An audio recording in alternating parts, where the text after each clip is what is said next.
All right, y'all. Welcome back to another edition of Collector's Market Watch, where we talk about all things Lorcana from a collector's perspective. That means chase cards, sealed product, and promo cards.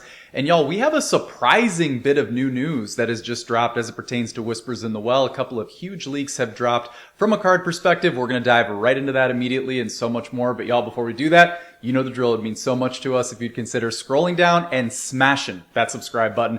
We do Market Watch content on the channel every Tuesday, just like today. And pack opening content on the channel every Sunday and every Thursday. And also go join the Discord. Link is down in the description. And speaking of the Discord, let's hop into there right now. So for those of you who do not follow the Discord, you're not in the Discord, that's okay. We'll bring you up to speed. This is going to be in the spoiler section of the Discord. There also might be some of you who stay away from that section of the Discord, which is perfectly fair as well. So shield your eyes if you don't want to see something like that. But that's where the details are coming from. Also, shout out AVN providing most of this material. That's my goat right there. Huge shout out, you, my guy. Appreciate you.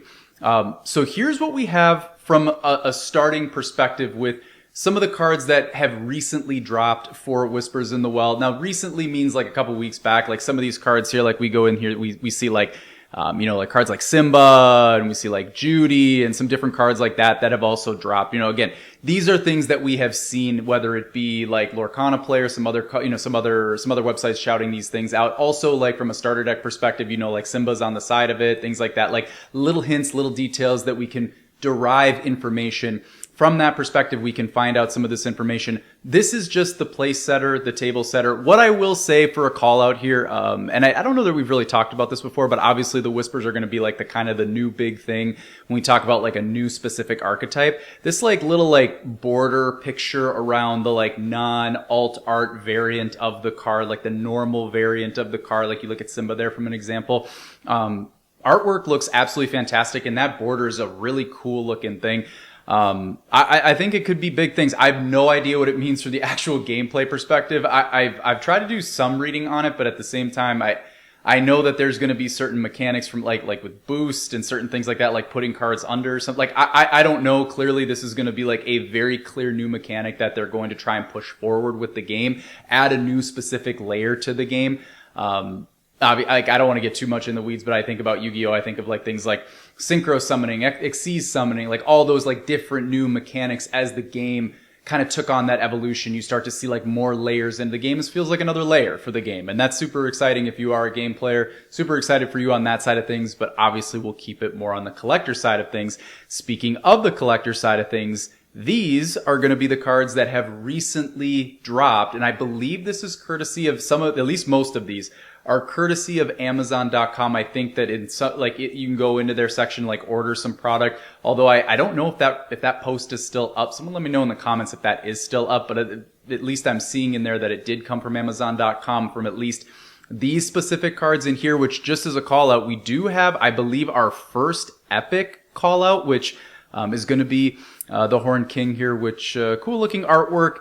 To me, it gives me the vibes that they're not going to go alt art with the epic rares, which I don't know that for sure. I could be totally wrong about that. Like we'll have to see when we see the actual Horned King, whatever the normal variant of that card is. If it has been released, I'm not sure if it has. I haven't seen it anywhere. Because I'm pretty sure the cards that I'm about to show you right here are the actual cards that are in there. I think the only ones that I'm missing are maybe like a Nick Wilde card that's like a detective card with the Judy that was in the first page, and also some sort of action song item mechanic with Zootopia / Zootropolis. I'm forgetting what that card is, but nevertheless, that's pretty much what we're seeing from all of the cards right now. So I don't think we have like the original printing of the Horned King. I'm sure that'll surface here at some point in the coming days.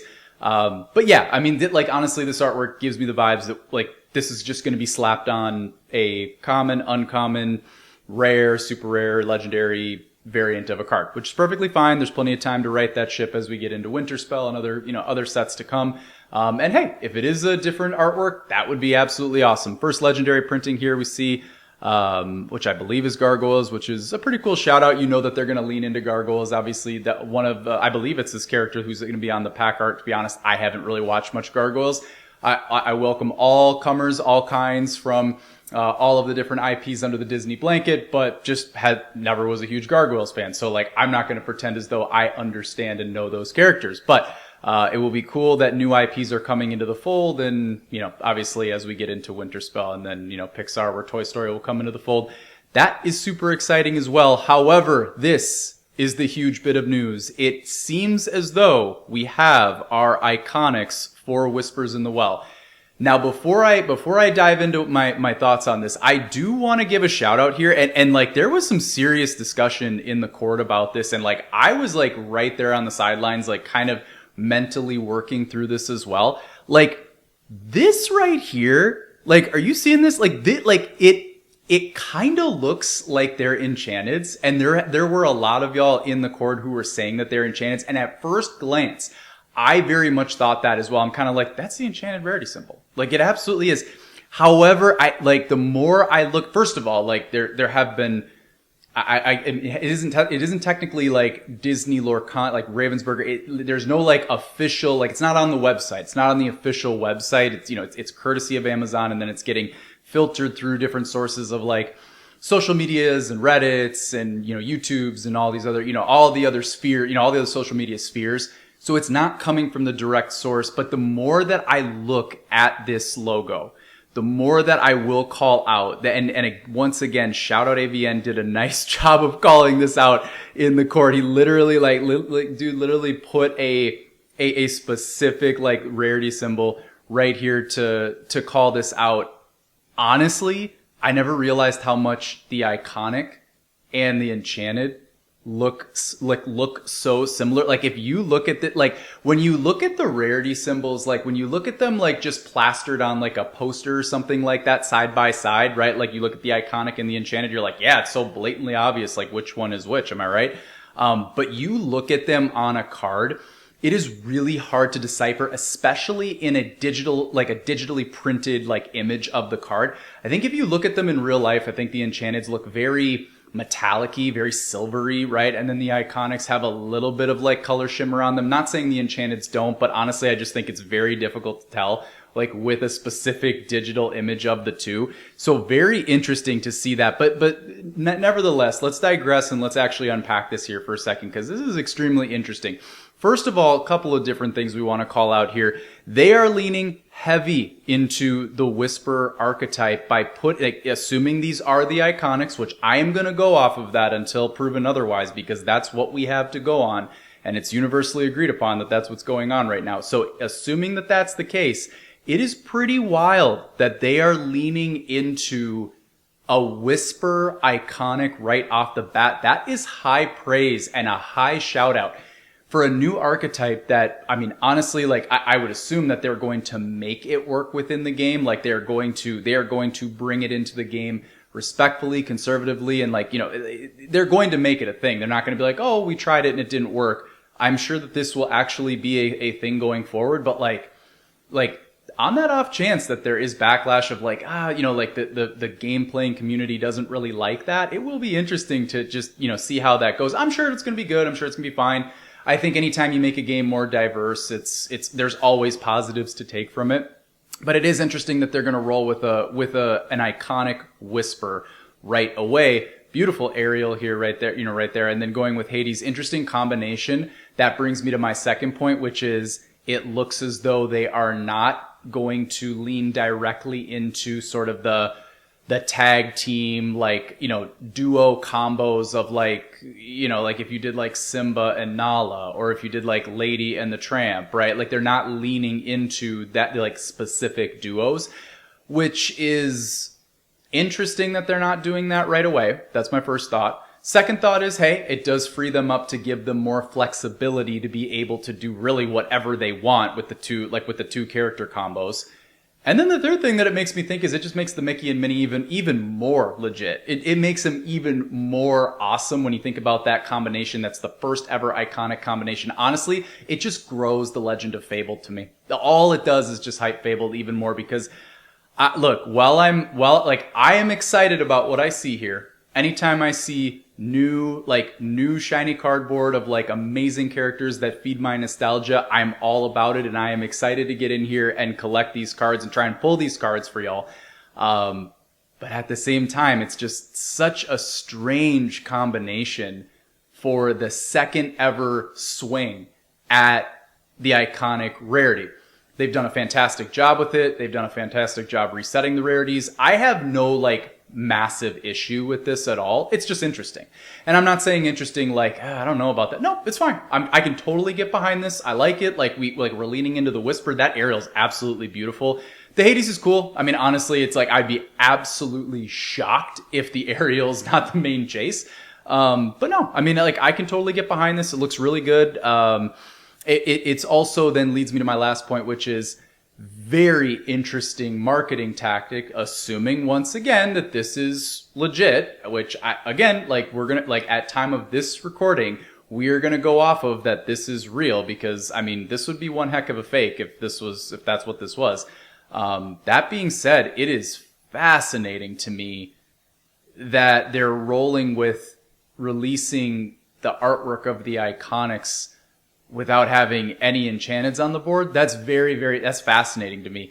I think from a hype perspective, like you naturally want to grow it. You naturally want to go the opposite way with it. But I mean, at the same time, I do think there's so much momentum behind it right now that I don't think that this is like overly crazy, anything like that. Like it's still going to be super hype. People are going to buy the set. People are going to keep leaning in. There's been more and more people coming into the hobby. So this is perfectly fine. The artwork is gorgeous. It's really cool. That Aerial Whisper is absolutely flawless. It'll be awesome if we can pull it, get our hands on it, and if not, hopefully it finds its way into our collection at some point. And then the last call out that I would make as it pertains to potentially getting more new news when it comes to this, at time of this recording, which typically I record these Monday night or Tuesday morning naturally, right? Because I want to get as close to the actual release of the episode as I possibly can. And I got to stitch a quick edit together, my wife and I, so that we can get this out.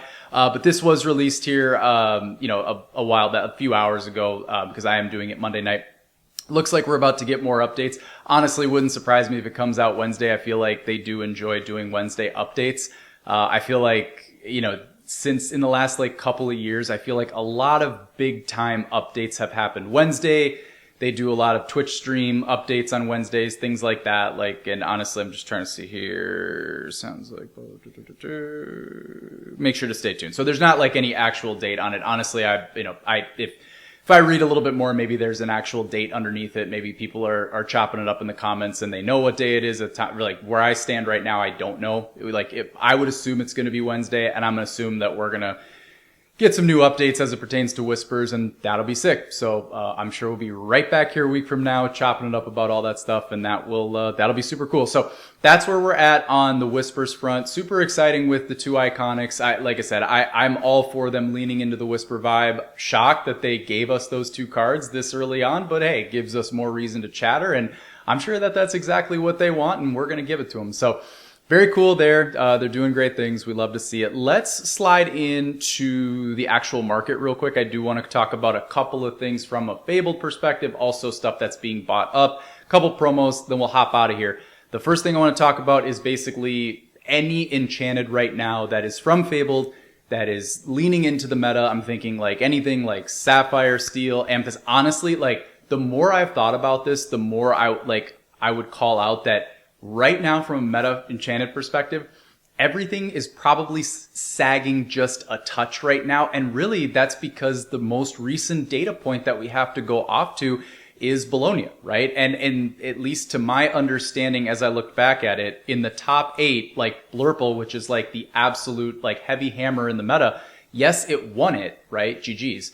But that, I believe, was the only combo that won it, right? And at some point, right, like you also like the difference of topping like 8, 16, 32, sometimes it's just a matter of like, what was your deal? What was your, like, what were your mulligans? Like, did you draw what you needed? Did like the combination of like what combo did you face? It is a card game at the end of the day. There is some chance with it. I'm not sitting here saying that like everyone who, placed didn't absolutely earn it. They absolutely did, right? But there is like, you do need a couple of breaks here and there. That's like any game. It is a game at the end of the day, right? So what was shown from a wider perspective though was in the top 8, it's all over the place. Pretty much besides Ruby, you've got different, it doesn't mean that Ruby's not a good color. Honestly, everything's a good color right now. Like you have so many different ink combinations that are seeing success in the meta that it's sagging some of those meta heavy hitters like Sapphire and Amethyst. And the Bell Accomplished Mystic is right there as one of them. As we go down here, I mean, we look from a 3-month, 1-month perspective. I mean, we are just absolutely sinking, right? We have like coming in like average retail coming in here around 207. And then honestly, when we go look at more sales data here, I mean, like we're seeing things like this card at one point was 234. Let's load a few more sales and see what we have here. I mean, as we look and see a few more, we see like we go down, man, like we see like we're in the high 2s as we go up. And honestly, if we loaded up more, we would probably be able to see that like high sales price. What do we even have for a high sales price? Yeah, so we have at time of this recording, high sales price of 250, which I mean, honestly, that's heavy hand right there. And going in down now until looks like 190, right? So Bell Accomplished Mystic for now is going to be what you would call like your high rarity, right? But you look at like compared to like a side by side of like basically the other card that's trying to pace with it, which is the Strange But Special, which is your first chapter Enchanted. As of right now, outpacing it by about $10. Check back in like a month or so, you'll probably see that the Strange But Special probably is just kind of holding its water, holding its weight a little bit more against the Accomplished Mystic, because again, we're going to have Whispers come out. That's another data point. That's more data that's going to affect the market. It's going to start sagging down like meta enchanteds, etc., right? The Strange But Special, it's holding its weight because it's a first chapter enchanted and it's a Disney princess. And those are very, very sturdy threads, right? Like those are threads that as you pull on them, like it's really not going to do much to them, right? Like this, like that card, I would be shocked if it doesn't slowly grow as time goes on, just because like, again, first chapter has like all the tailwinds of like, it's the first ever set. It's going out of print at some point if it is already, right? And that is a beautiful Disney princess that is one of the best pulls in the set. Whereas the Accomplished Mystic, there's a zillion prints of it, right? You can get a cold foil version of it in 2 different sets, and you can also get the Magical Places promo of it as well, which I'm sure a lot of people like blinging it out with the Magical Places promo, which is now becoming a lot more affordable.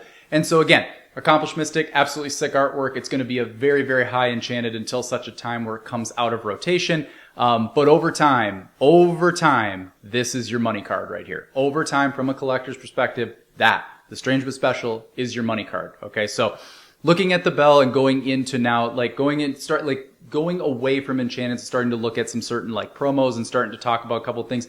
I want to do a quick compare and contrast here. Okay, so looking at the cruise ship promos, and I'm just going to pick one here. I'm going to pick the Mickey. They're kind of all over the place a little bit. I will say, like, there are a couple like the Goofy and in some situations the Minnie that like really have held up higher and more sturdy over ones like Mickey, Donald, Daisy, which is very interesting. And then even the Mickey helping, is it Mickey True Friend? I think that's what it is. But anyway, looking at this Mickey, we are starting to come down a little bit in price. We're starting to sag a little bit. We see a few different sales. We got average market price coming in at 61, but at the same time, like you can start to get your hands on this for like $50.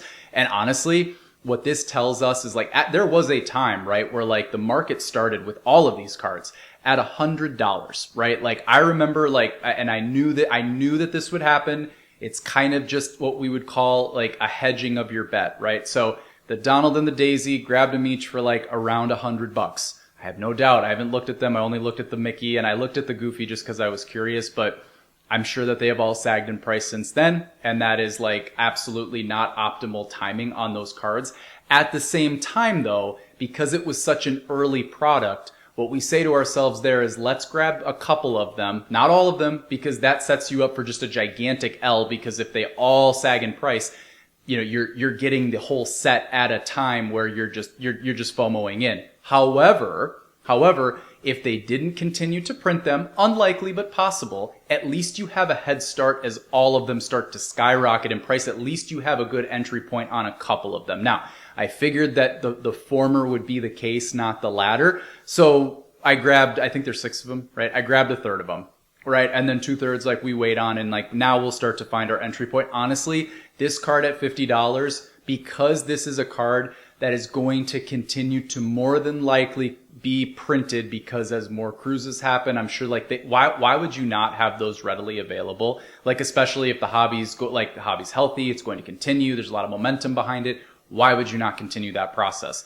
Why would you not like have those out there for people, like readily available to get people excited? It's I don't want to say free marketing, but it's just such like low fruit, low barrier to entry marketing for the hobby, right? So like no brainer there. So when we think about those types of promos where we're going to continuously have these events where there's just going to be more and more and more of them entering into the market, you're going to continuously see that card sag in price until we get to such a point where it's kind of like, look, the card's 20, 30, 40, whatever it might land in depending on how many they print. Let's call it $30. $30. Like, it's like, there it is. Like, it's a decent deal. It's a card that you can't pull. You have to go out into the wild and find it either in the secondary market or you have to go do the event. You have to actually go be a part of the cruise. That warrants a premium, right? And that's kind of where we're at, right? When it comes to a lot of different promos that are not pullable, right? Like the gift set Elsa, the collection set Tink. When we think about Fabled, like those are readily available in packaged products that you can get in retail stores. Those are going to be your single digit, like maybe scratching double digit promos if you're like an Elsa or you're a playable card, right? But these that you have to go get, going to be a little bit more, but they continuously print more of them. Where we have the types of promos where we don't have those critical events, and this is where I wanted to at least bring back the Anna Braving the Storm. I absolutely love this promo. I love the future going forward for this promo. It's such a benign, sort of under the radar, like very, very, very behind the curtain type of folklore type story behind this card, which I love going forward because I do think those are the types of cards. Those are the types of assets that long term you look back and say, yeah, man, well, this Anna, like, let's do the once over. And you look back and say, yeah, I mean, looking at this Anna, I mean, hey, it's rising in price. However, we are starting to see a little bit of a flattening out. So the card probably is going to sit where it's at. We have a price of $123, but at the same time, they are readily available for about $100. However, that critical event that we have with the cruise ship promos, where there could very well be more and more and more of them, realistically with the Anna, this is one that kind of suits the Magical Places promo theme. This is before they did the Magical Places promo logo on the card, right? So like we see the logo here and we see that it's just like that normal promo logo right there. This is before they did that little Disney House Magical Places promo, but like this does serve as a Magical Places promo. When you think about the Mickey True Friend, you think about the Elsa. However, it does sound like they're just like, it's not something that you're ever going to confirm, but it just sounds like there were less of the Annas printed. Makes a lot of sense. You want to have like more Elsas, more Mickeys readily available. Two of the most like popular and like, just like in demand Disney characters in Disney, right? You go there and you want a card that's got Mickey or Elsa on it. But that's why I absolutely love this card, because it was a slightly either less printed or there's just less of them out there. That like collecting and TCGs, it's all commodities. Doesn't matter what it is, the less of it there is. When it pertains to some sort of a hobby that we're interested in, that means that you're going to have that little extra, right? And you look, this card will be outpacing the Elsa and the Mickey True Friend, and you're thinking like, that makes no sense. Came out at the exact same time as the Elsa. The Elsa's more popular. It's Elsa. Again, there's only one thread you can pull on, and it's the commodities thread. Again, it's never going to be confirmed unless there is like legit text out there and like a legit article that calls that out. But like, nevertheless, here this card sits hovering over $100. And I do believe that this card has a bright future ahead of it, because unlike the Mickey cruise ship promo that we just talked about, where you could very well keep seeing more of them out there. A year from now, you could go on the cruise and it could be there. Like, it's very possible. I don't know how long that promotion's going to go, but this promotion is done. If anything, they're going to, now they've moved on to the Belle and the Beast and the two Bells, the Inventor Apprentice, the Accomplished Mystic, and I forget the Beast, but those Magical Places logo promos, they moved on. Right? And there's going to be new ones, I'm sure, right? Like, we're done with this now, right? So this is what you would kind of consider to be like retired, right? So very interesting card there. Just be on the lookout for that as you're investing in those promos. And I have no doubt the Belle and the Beast at this point, you could probably get your hands on them for, once again, similar to the Mickey, the Mickey cruise ship. continues to sag in price. More of them are going to start being sold. There will be that event where they will end. However, like the FOMO has faded with those a little bit. So keep your eyes on that, and just want to finish up talking about a couple of different things that I saw on eBay that have been sold in the last, I think, like week or so. Huge shout out to someone who got their hands on first chapter sealed, graded packs, like one of each artwork. Absolutely beautiful type item to have in your collection. I will make sure that I do this one day. I need to get myself in a place where, like, out of all the first chapter that I have, I need to be able to kind of be comfortable being like, I'm gonna encapsulate those 3 packs, like, and feel comfortable about it long term. But huge shout out to this person. They are EN01. I mean, it's really hard to see, but I did promise that I'm gonna try to at least do it here. Like, if you look like right in here, let's do this for a zoom. Like, if you look like right there, you really got to squint, but it is there. You see like the EN01, you don't really see it as good right here and right there, but they are there. So huge shout out to whoever got their hands on this for about $450. You're talking about like $150 a pack. Right now, that seems like it's a wild deal, but I do think, especially because it's sealed and you can tell the difference between the two, there will be that premium there long term, especially assuming that the hobby works. So I do think, like, right now, you're probably slightly underwater on the value. But again, first of all, if you're going to hold it forever, that's all you, and like, it's priceless. It just doesn't matter. It's priceless. However, long term, like, you got an absolute steal here. So congrats to you. GG's there.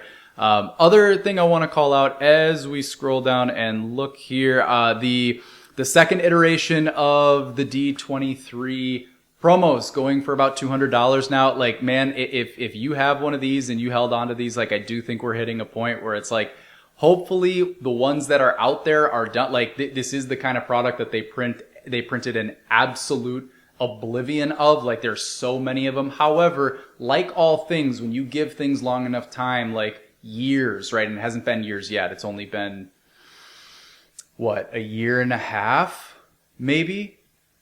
Right? Am I thinking about that? Yeah, like something like that. Like, I do think that over the long term, like, you have an absolute winner here. So look, if you held on to those, and honestly, what's nice about these is you do have the ability to crack them and grade them. They're a super easy grade. Like, they're not packaged exactly how you'd want them to be. However, like, I mean, there's like big time creators who have like cracked and graded and done very well on them. Like, I forget if I mentioned this before, but like the Pokemon Goat over there, should I open it or should I keep it sealed? Right? I mean, Pat Flynn, like, he did it, right? And he straight tenned him. Like, I mean, and he made a huge profit on him. So, obviously that was a different time for those cards as well, but super interesting there. And then also we are seeing Whispers in the Well booster boxes being purchased on the secondary market. However, if you're gonna purchase it for this, man, like, I mean, you are in a place, the shipping, you kind of take the L a little bit on shipping when it comes to, like, if you are purchasing it out of country. I don't know if that's what's happening here, but it would appear so. Not 100% sure. But if you are doing that, like, you might take a slight L on it, and also you have to wait a week until the official retail release, not the LGS release. But at the same time, that's pretty decent right there. I mean, that's not very bad. And honestly, like, it's possible, because it was secondary market and not TCG player, it's very possible that you could get those the week of. I mean, at that point, it's the Wild West, and you can message with whoever the LGS or whoever that distributor is who has these. You might be able to get your hands on it week of. So you will start to see Whispers boxes being sold. That will be interesting to see how those pan out. And right now it looks like, once again, as we've talked about in previous episodes, it's following pretty closely in line with Fabled. And that's good. That's very healthy for the hobby. Love to see it. Hopefully we see more Whispers getting purchased in the near future. But y'all, that is going to do it for this week's edition of Collector's Market Watch. Be sure to like, comment, and subscribe at the bottom to the channel. And we'll see y'all on the other side.